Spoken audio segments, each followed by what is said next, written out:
Donald Trump is making it clear that if you have a single ounce of sense and you're in the media, your services will not be required anymore. See, the Associated Press was apparently shut out of an executive order signing yesterday because of their refusal to call the Gulf of Mexico the Gulf of America, the stupid little distraction that Donald Trump signed into an executive order or whatever, so that some of his followers wouldn't realize that he's absolutely screwing up their finances. So anyway, they put out a statement saying, today we were informed by the White House that if the AP did not align its editorial standards with President Donald Trump's executive order renaming it, AP would be barred from accessing an event in the Oval Office, and they were barred. Now, their style book says this: the Gulf of Mexico has carried that name for more than 400 years. The Associated Press will refer to it by its original name while acknowledging the new name Trump has chosen. As a global news agency that disseminates news around the world, the AP must ensure that place names and geography are easily recognizable to all audiences.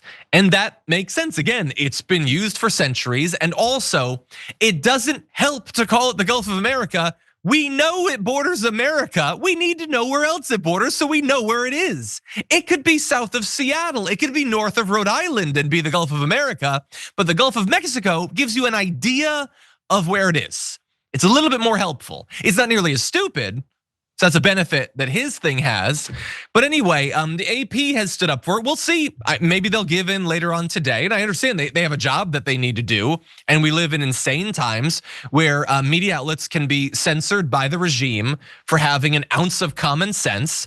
But unfortunately, most other people have already given in. So Apple and Microsoft have joined Google in using Gulf of America in their Maps programs, at least for people accessing those services from America. And for now, the White House Correspondents Association, which is like the group that represents those in the room, they say the White House cannot dictate how news organizations report the news, nor should it penalize working journalists because it's unhappy with their decisions. They say it's unacceptable to bar them. But so what are you gonna do? Like, are all of the media outlets going to boycott it? They could. I mean, they'll just send a bunch of right-wing ones in place of them. But like, if it's unacceptable, are you going to accept it? Because if you just continue going on about your business, well, then it wasn't unacceptable. It was accepted. It's been accepted. That's how it works. So we'll see. And I have no doubt that the White House, they've barred the AP for this thing. What'll they do next? I don't know. Maybe we'll be barred for calling Twitter instead of X or whatever stupid thing. I'm not calling it his son's name. I'm just not doing that. And so I don't know. But this is the sort of cancel culture that Donald Trump is running in the White House. And we're gonna see who complies with it. Sharon, what do you think? What they'll do next is whatever they feel like doing. Whatever they feel like doing when they wake up that morning after they have an Egg McMuffin or something.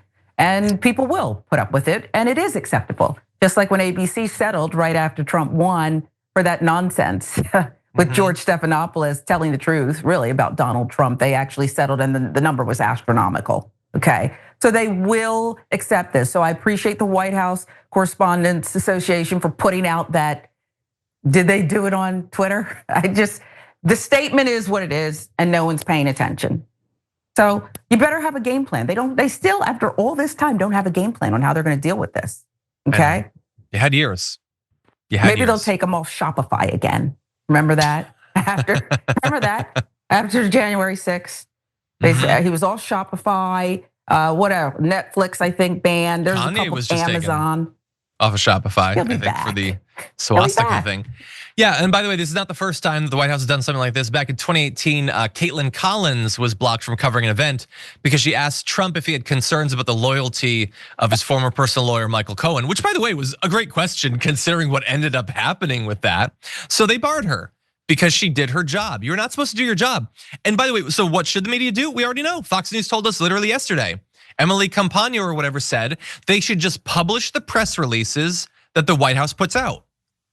They should just do North Korea stuff. That's all.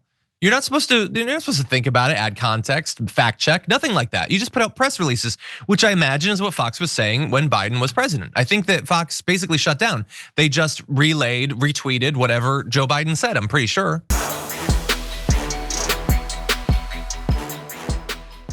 Thanks for watching our video. Did you know that you can support our show by becoming a subscriber?